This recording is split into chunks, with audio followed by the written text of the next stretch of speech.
Bah bangប្អូននេះសតតែក្រដាស់វិខ្ចប់ផ្លែលម៉ើនឹងកណ្ដាស់ឲ្យខ្ចប់ផ្កាលម៉ើបងប្អូនបាទហ្នឹងហើយយើងមានស្តង់ដាខ្នាតស្តង់ដាបោះដុំនឹងលក់គេបងប្អូនបាទហ្នឹងបងប្អូនត្រូវការដុំ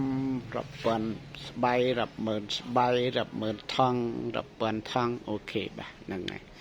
បាទហ្នឹងហើយបោះដុំនឹងលក់គេស្បៃទាំងស្បៃខៀវ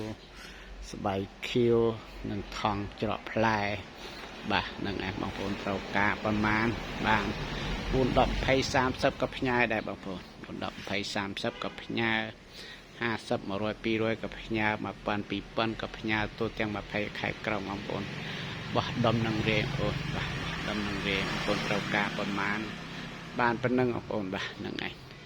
បាទហ្នឹងឯងលក់ដុំនឹងរាយបាទហ្នឹងឯងស្បៃ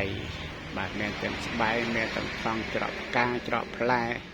ខ្នាតស្តង់ដាបងប្អូនបាទបងប្អូនគឺដើម្បីលម៉ើបងប្អូនស្អាតផ្លែលម៉ើស្អាតផ្លែលម៉ើល្អគឺស្តង់ដា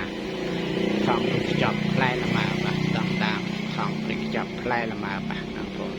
ដូច្នេះបងប្អូនស្វែងយល់ទៅត្រង់ថងឬខ្ចប់ផ្លែលម៉ើបាទមានផ្លែមានផ្កាអីហ្នឹងខាងខ្ញុំមានទាំងអស់បាទស្ទប់ខាងខ្ញុំមានអស់ទីពោខ្ញុំបានមានទាំងអស់បាទខ្ញុំខាងនេះ